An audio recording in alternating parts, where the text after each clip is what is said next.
What did we learn about the Cleveland Guardians on Thursday evening? Well, we learned that Mother Nature continues to hate Cleveland, and we learned that despite making some bullpen moves, the Cleveland Guardians bullpen is not getting any help.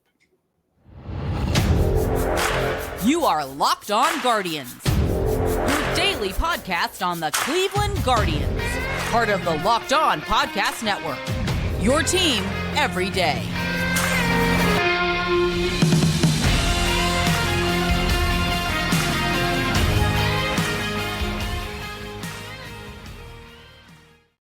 Hello, everyone, and welcome to the show. Today's episode is brought to you by Sleeper. Swing for the fences on Sleeper Picks, and you could win 100 times your money. Download the Sleeper app, use the code Locked On, and you'll get a $100 match on your first deposit. Terms and conditions apply. See Sleeper's terms of use for details. Currently operational in 30 states. Today, we have no baseball because the weather worked against Cleveland. I will say it is nowhere near as much as the weather worked against them a year ago. That is my one takeaway. Last year was ridiculous. We have a bunch of roster moves to get into. This is a team that is really scraping the bottom of the roster barrel. They're going to need someone else tomorrow, and we don't even know for sure, who that's going to be. We'll debate that. We'll talk about the roster moves. Which way do you want to lead into first? Roster moves, roster debate, just shutting it all down and giving everyone a 2-minute podcast. It was a good one. Everybody have a good weekend. Enjoy the Hall of Fame ceremony. We talked about the Hall of Fame ceremony on Saturday for the Guardians too, or the Indians. It will be. Did you see Tim Anderson's apology? I thought that was pretty weak. Yeah. No one. I would never disrespect baseball. It was never disrespect baseball. And then said, "I won't say what the Guardians yes, players very, said." very. Yeah, it definitely sounded like he was very sincere in that apology. Yeah. Jose Ramirez goes out and says, "I've tried to apologize to Tim Anderson, and I've reached out and tried to talk to him, and Tim Anderson's like, blah, blah, blah. I apologize to my team, and it sounds like his team's forcing him to apologize, and he's completely blaming the Guardians, even though he takes responsibility for his own actions." So something a guy who's really remorseful and is definitely taking responsibility for his own actions. I also heard some rumors about what was said, and it includes things that you can't say on this podcast, but I don't believe Tim Anderson for a minute. And I think Tim Anderson's going to be playing for the Washington Nationals next year or something. So good for him. He's still got another year left on his contract.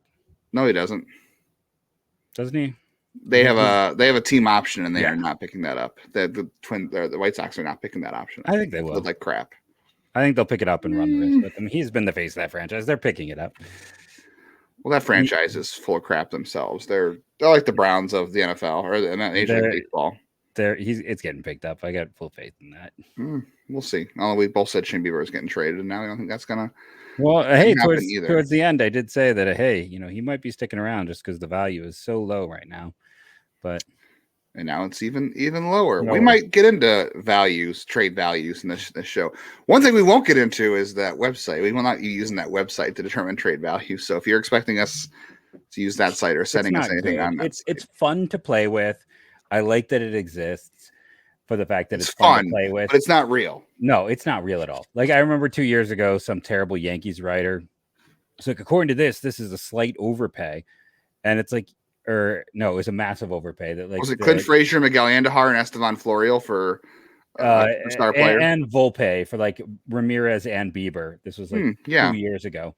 I remember the USA Today thing. Yeah, but he was like, no, he was in New Jersey, like that's right. Writer. Yeah, but he was like, hey, it accepted it. It's like, yeah, but it says that there's a 50, like the Yankees would have to include $50 million to balance out the different, like, and then there's just also it tends to overvalue years of control. Like it's Zach Plesac relative to all things is low value, right? Like even last, he had a lot of control. He had a lot of control left, so it gives a lot. He had lots of value. Yeah, really. So we're not going to use that. No. So the roster moves Thursday, it did happen. As Cam Gallagher, as we thought, won on the concussion IL. Hopefully he's okay. Which is a short one to point out. I had forgotten about that when Justin and I were texting. It's only a 7-day DL. It is. Is it weird that we treat concussions like that, though? It's different than the regular IL because you'll be back. If you legitimately have a concussion, and it sounds like Cam Gallagher has had injury issues related to concussions in the past, the way Tito described it after the game the other day. They're not fun. I've had a few. No, but like 7 days is not. No. that long. If Concussions you are serious. If you really get racked up, I mean, at the end of 7 days, you're hoping your balance is all the way back, let alone like a bit. Yeah, I just feel like 7 days is. If someone told me I had a concussion, I don't think I'd be doing anything for like 2 weeks minimum. I'd be like, I'm It not depends driving. Depends on the severity. Yeah. Of it. Well, I don't know. I'm not messing How with much that. you've been through. You get hit in the head. I'm not messing with that. 7 days seems very short for that anyway. So I've had concussion. You know, I played hockey and I got some nasty rack ups from that. And you'd have the ones where it's like, okay, you had 24 hours where you were occasionally vomiting, but the next day you're okay. And then you have ones where it's like you might be 2 weeks and you're still feeling like that's not normal though, man. Like I'm telling you, like you feel like you've drunk something that made you off. You know, it's like that's the thing. It's like it's a 7 day, but it could go longer because it depends really how you respond. Like and I've had a concussion where it's like, you know, everything was fine except for I had a pounding headache, but after a day and a half, I was good. So it's very much into the player, I think. I guess so. I mean, I get a migraine and I'm out of commission for the day, so I never had a concussion. But anyway, you know, best wishes to Cam Gallagher because that's serious stuff. It stinks. As we debated the other day, we talked about who the catcher would be, and I thought if it was short term, they'd go with Zack Collins because they weren't going to make the decision on Lavastida. And you had a different take on it today, which also I think both those things made sense. Why it wasn't Lavastida today, but I thought also the guy who can't catch to play catcher, this will be A+. You know what though? They can. Well, they moved on from Daniel Norris. Finally, I guess so. I won't get any more texts. I won't get any more angry texts. No, I don't see anybody claiming Daniel Norris. So he'll probably go to AAA and keep pitching if that's what he wants. He may not want that. I don't know. Listen, he's a lefty. Have arm, will travel. He's going to spend 1.5 to 2 months every year in the big leagues. He'll go to AAA, make a good amount of money because he's played in the big leagues, and wait for the next payday to come. Like nobody. He'll take his van down the road, put it by the river, and continue to pitch. Yeah, Syracuse. They're in Syracuse right now, so if he clears waivers, he can still make it to Syracuse for the rest of the weekend series. Maybe they might need him. Columbus's bench is pretty short these days with the all the situations happening. So yeah, they just traded one roster fodder spot for another in Norris to Collins because whenever I don't know they'll have to DFA Collins or something at some point to add somebody, or they'll McKenzie or Bieber if one of those guys comes. You're back. hoping. Yeah. You're hoping.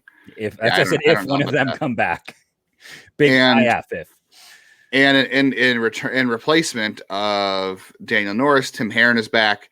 Tim Herron can be sent down one more time. So if you're not familiar with the option rules this year, we'll explain it again. So it used to be players still get 3 option years where you could be optioned down 100 times a year, called up 100 times a year. Just you had 3 years to do it.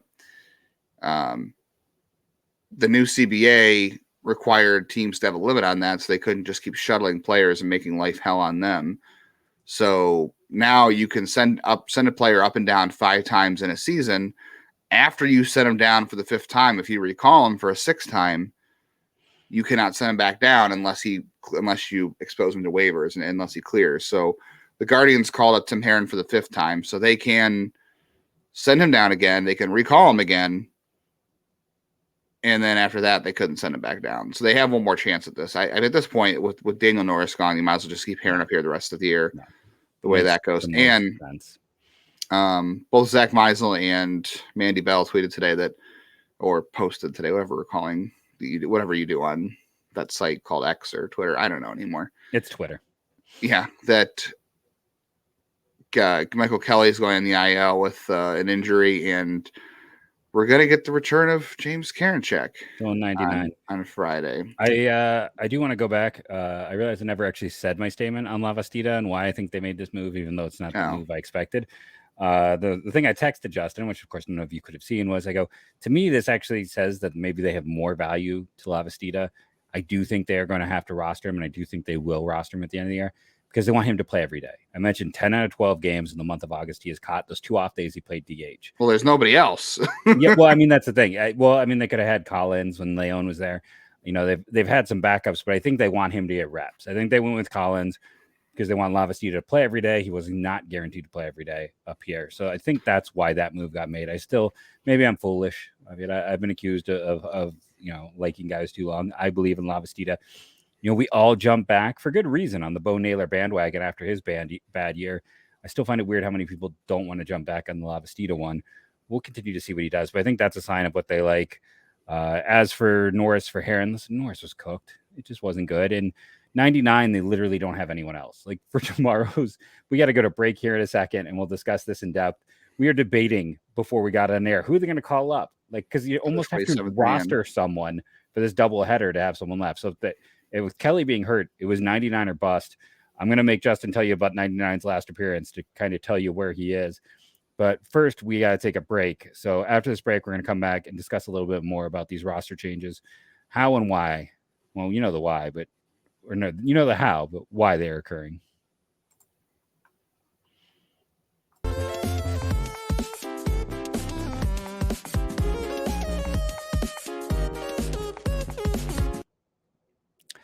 Do you think Jose Ramirez can hit a home run tonight against, or tomorrow, I should say, against either of the Detroit opposing pitchers? Well, we think he can.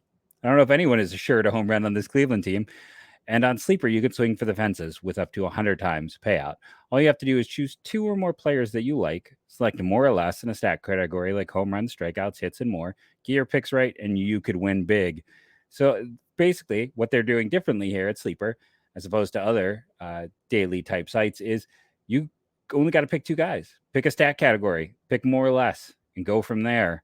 It's use the promo code Locked On, and you'll get $100 match, up to $100 match on your first deposit.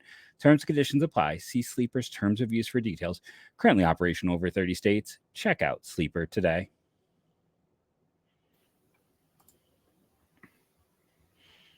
Guardians and Tigers will now play a doubleheader on Friday today as you're listening to this. That starts at 4:10, and you can catch both games on your SiriusXM app. Just search Guardians on the app. Looks like that's game 1 is going to be Tariq Skubal, and the Tigers do not have an announcement yet for who is going to start game 2. Maybe it'll be a 27th man for them. We have no idea. It's going to be the infamous Toby named later. Toby right? Named later. I'm not a big fan of Toby's. Toby has never been my.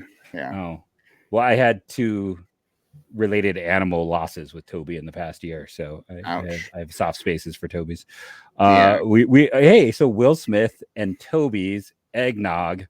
Are those are our 3 areas of disagreement now? Have we gotten? I was just going with Toby from The Office, Toby Hall. I like Toby Maguire, and then I was thinking, what about Toby Hara, former Guardians? Toby Hara's okay. Wasn't he a third baseman? Sure. I didn't really get to watch him. I was not. I mean, I didn't either. Let's not make it sound, but that's the first Toby I thought of. With the comment below if there's another Toby with the Guardians that I'm missing. I'd be curious to see who I've forgotten through era. Maybe it can help me as an immaculate grid one of these days. I'm definitely burning out on today's. But So Karinchak comes back. Karinchak the other night. This is just coincidental that I was watching at the time.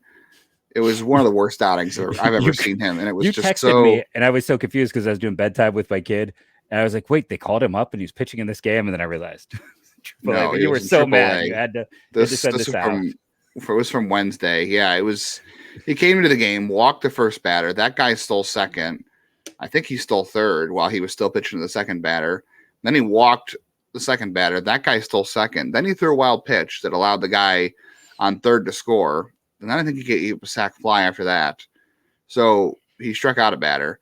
So he didn't give up a hit, but he allowed 2 runs because he walked 2 batters, allowed 3 steals, and threw a wild pitch. Like it was, and he was throwing, 92, 93, like just what he's been doing. Like he just looks like an absolute shell of himself. Like it just looked terrible. And like you said, there's nobody else to call up for Michael Kelly. Like they could have added, I don't know, like they didn't add Amir Garrett, like they didn't add him to the 40. So that tells you the thing about where he's at. They didn't add Cade Smith, which, whatever. When Kansas City lets you go, that's not a good sign. Like Kansas City's out there. If you were Amir Garrett, like Kansas City wants to rehabilitate you to get some value. So yeah, Amir Garrett's not going anywhere. No. And then, so there's nobody else in AAA on the 40. Like Chris Valamont's off the 40. And you don't want Chris Valamont pitching. Let's be honest. He pitched tonight anyway. You don't want him pitching in the major leagues. No. There is literally nobody else. Like, it'd be worth talking about Cade Smith just because he's got, you got to decide whether or not you want to roster him in the offseason anyway. You might have the space. I don't really know about that. And then there's it's Amir Garrett. So Joey Cantillo pitched on Tuesday, so he's not coming up. Zach Plesac's due to pitch Friday. They're not calling him on the 40 right now. Hunter Gaddis is the Guardian or the Clippers Saturday starter in Columbus or at Syracuse. He hasn't pitched since Sunday, so technically Friday would be his 5th day. So he could be available as a 27th man on Friday. I mean, they're hurting for pitching in Columbus. They're hurting for position players. It's getting very bad with this roster this year. Like this has been totally blown up. I don't know. I don't know. They call up a position player. Like they're not going to call up. They're not going to add Lavastida as a third catcher. There's nobody else. Like Eric Rodriguez was just taken off the developmental list just to give Columbus another catcher, and Sandy Leon's on the injured list down in Columbus. So like you're literally rolling with that. It made me think like, could they call up someone like Michael Berglund for a day and then designate him for assignment because he's going to pass through, or is there someone like this feels like the classic? Because in my opinion, I feel like that's exactly why Zack Collins was added because they didn't care. Yeah, but it's like trying to find that guy who either a pitcher who like rewarding someone in system. Like this is the perfect opportunity to reward someone with a cut that is coming the next day, but still they got that big league opportunity. They were up there, and then you're not like heartbroken if they're gone like forever. Is this Well, that was Eric Rodriguez like 2 years ago, wasn't it? Yeah. Was that Who was it? Was Tanner Eric Tully was kind of the guy. No, there was a catcher for a day they did that with, and I can't remember who it was now. But it's like is it someone like Berglund's 26? His opportunities are going fast. Is it Michael Ramirez, Angel Lopez? That's who it was. Angel Lopez. Yes, it was Angel Lopez. Good memory. Or is it somebody pitching wise is going to see like who is the guy who you could reward, who's that good organizational soldier who's bounced around. But this would be the perfect this would be like the Jaime area situation if he wasn't suspended for the year for illicit substance use. Eric Sabrowski. Yeah, it's there's really nobody. I mean, there's not a lot. I even tweeted. I said, you know what? If Franco Alamon had to be added to the 40 this offseason, he would have made perfect sense at this point. Yeah, but I mean, gosh, is Jack Leftwich the oldest guy in the minors? Outside of oldest pitcher that's not in below AAA? No, literally, he has a bullpen mate in Akron that's 28. What? He wasn't oh, it's because I wasn't looking at the relief pitchers. Justin Lewis. No. Yeah, I forgot that. Maybe it's like I said, if you're gonna throw it to someone, I think you're right. It would be Randy Labatt for the day, and then just or Thomas Ponticelli would be the other guy. But those would be the two you reward them for. I have to laugh. There was a trade. I don't know who wrote. I think I sent it to you. It was a trade proposal at the deadline from this writer, and it was like it was a Cleveland writer. Very obviously. It was not. No, the person was from Cleveland. I tracked down their Twitter bio. Oh, interesting. Yeah, it was Cody Bellinger going from the Cubs to the Guardians, and it was in return. It was who was it? It was Tanner Burns, somebody else. Thomas Ponticelli was it right? Was the third player in that trade, and I'm like, if I'm the Cubs, I think I'm blocking the phone call. I'm like, excuse me, no, don't text me again with that. I know. It was every prospect who had declined in the past 2 years. Cody Bellinger, yeah, I was like, I know their GM used to work for Cleveland, but geez, I don't think he's not doing them any favors, and whatever. That was just silly to point out there. I don't know who the 27th man is going to be, but it's going to be interesting. You got two infielders in Rocchio and Freeman, and you got your backup catcher Zack Collins is catching one of those games on Friday. Yeah. He's playing because it's a doubleheader. Bo Naylor's not catching both games. Could they sign a catcher off the street for the day? Carson Kelly is literally free right now. He's not doing anything. I told you. No, I know. I mean, I would like them to sign him and just keep him as a backup for next year. I don't want him to be for the day, but I'd be fine. I would love adding Carson Kelly. But yeah, no, it feels like go out and get somebody off the street for your third catcher because you can have someone. This isn't like hurt. Hockey where you have an emergency goalie sitting in the stands for the night just in case. This is not. Is it Gabby Arias becomes our catcher tomorrow if someone goes down? He is the emergency catcher. That's what they said the other night. He is the emergency catcher. I think Gabby Arias can play anywhere. Just hope that doesn't happen because geez, but. Maybe it's a revelation. Maybe he goes back there and he leaves that mounts for arm and throws out 3 runners. And it turns out, hey, we've got our 2-headed catcher of the future there. You know what, though? The good news is that Bo Naylor, no matter how many lefties the Tigers throw, Tariq Skubal, Zack Collins is also a lefty. So you want to know what? You might as well play Bo Naylor against Tariq Skubal. and don't pinch hit him for any lefties because you don't, you're just putting Zack Collins back there. So and Zack Collins is the definition of a quad A guy right now.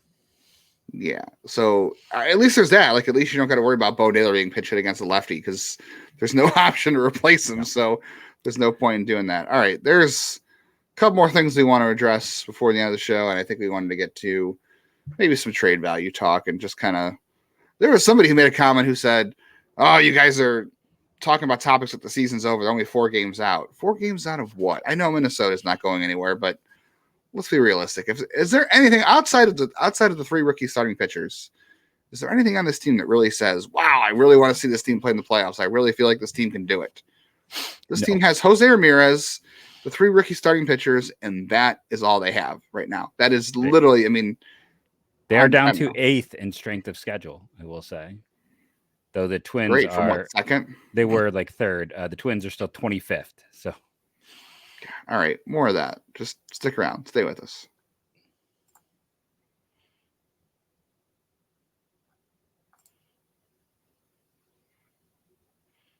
Can I point out? Oh, go. Well, first I want to say, make sure to check out this weekend's games on SiriusXM Radio. Just type Guardians wherever you listen.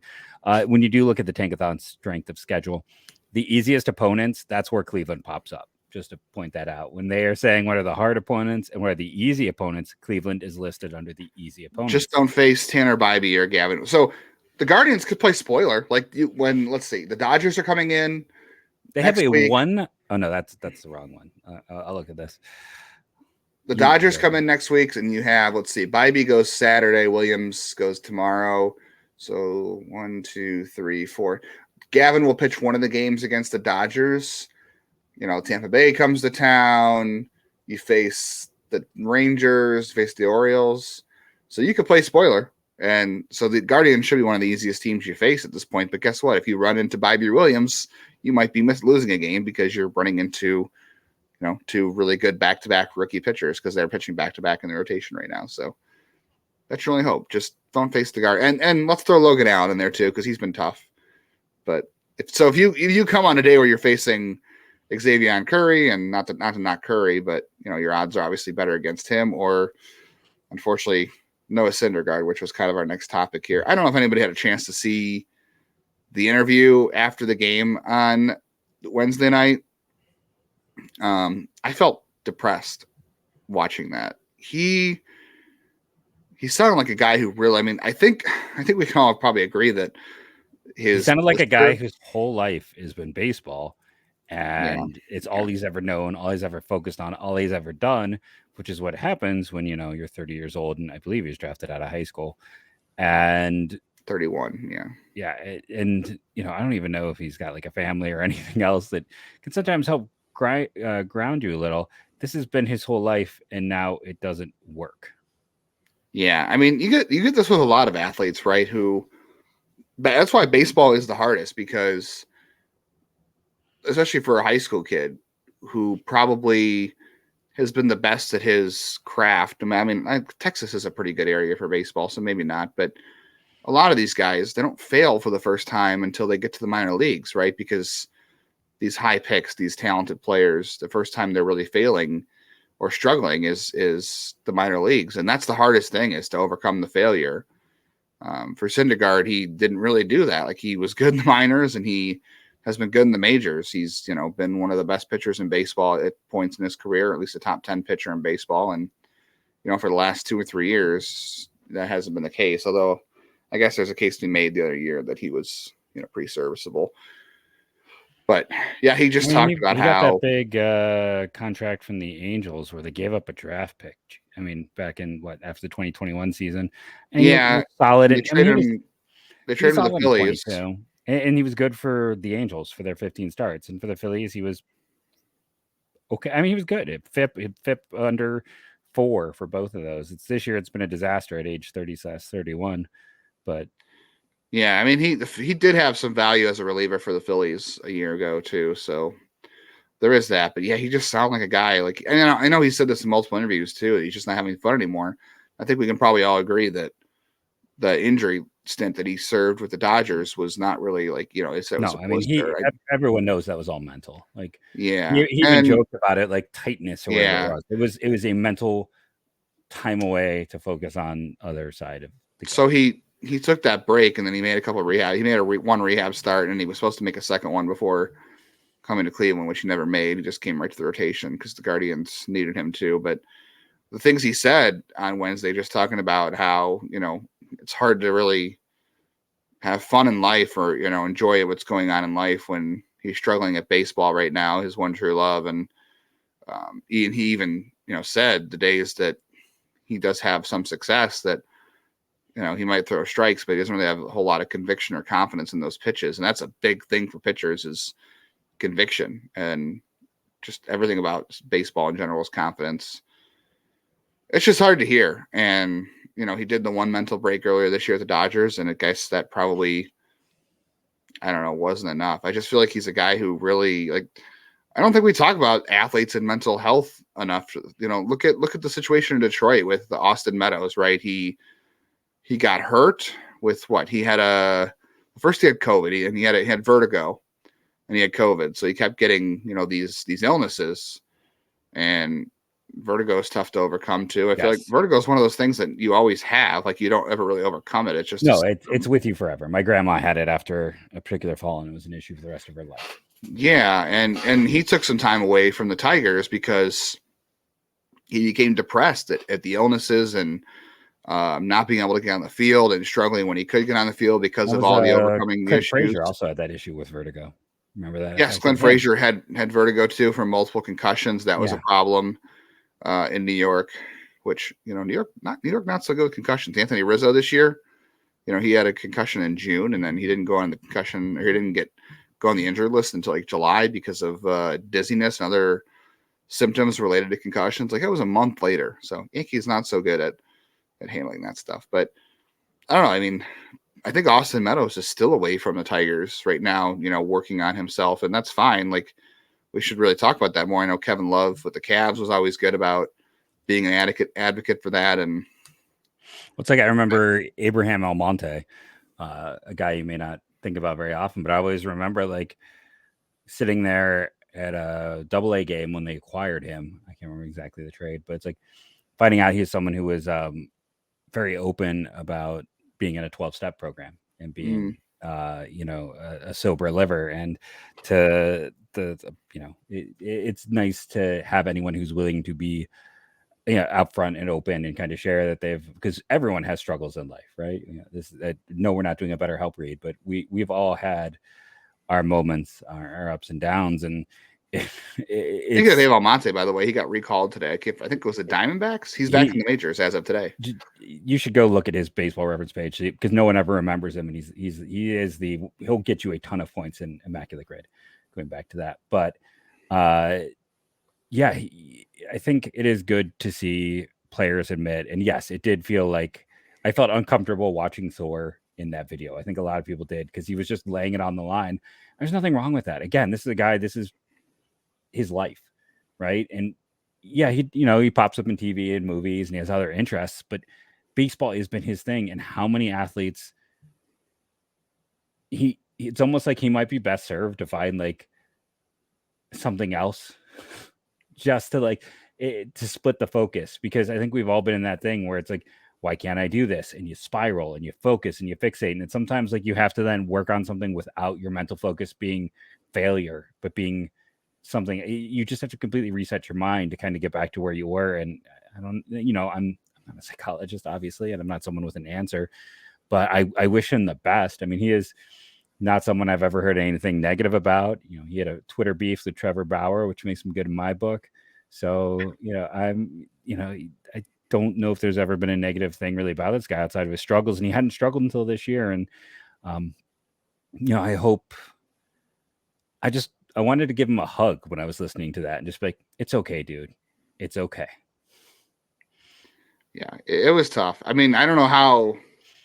I mean, I'm sure the Guardians heard the interview, and I'm sure they have talked to him since then. I know all these teams now have mental health coaches, and I know the Guardians do have people in a role for that as well. And it just sounds like he's a guy who might need that. I don't know. And it's hard to think that he's going to go out there next Tuesday and make his next start feeling that way. Maybe it was just, in the moment, and we've all been there too, where we're like, in the moment frustrated about something or struggled, and we just, and you're laying your raw emotion out there with that.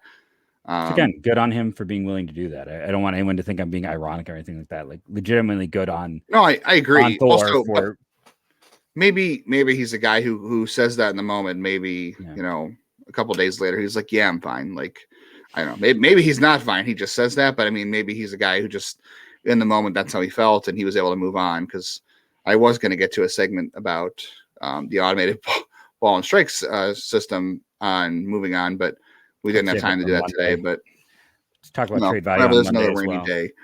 Yeah. So, I just really hope Syndergaard gets to a point mentally where he's not bogged down by his baseball struggles. And, like I said, maybe that was just how he felt in the moment. He was able to bounce back from it.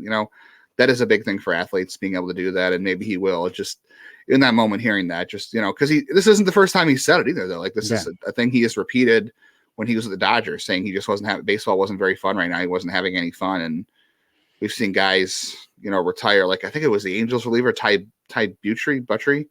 He retired in the middle of a season because he just, it's almost like it's kind of what happened with Cody Allen almost after he left here with that like half season with the Angels and was out.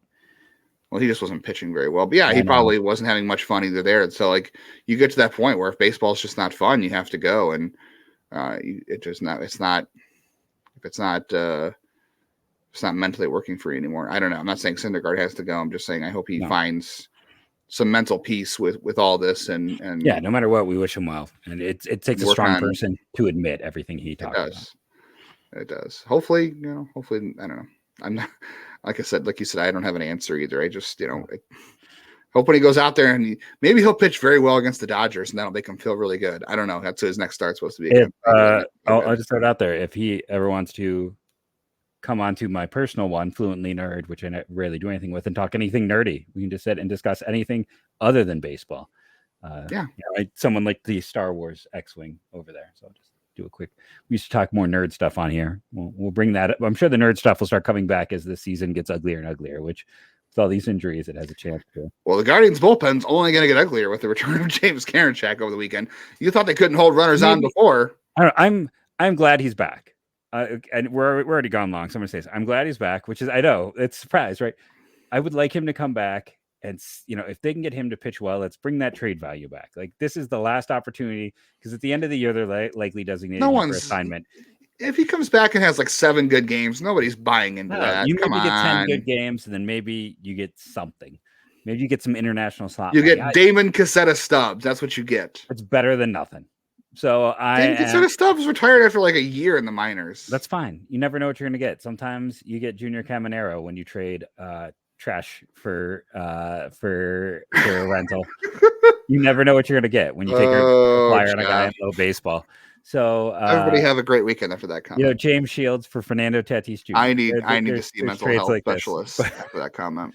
But I hope he comes back. I hope he pitches excellent. I hope he reestablishes value. I hope he then maybe even sticks around through next year to help reestablish that value. And a greater trade piece. No, I am never, as much as people are like, you're a hater who want to get rid of people. I'm going to retire guys to play well.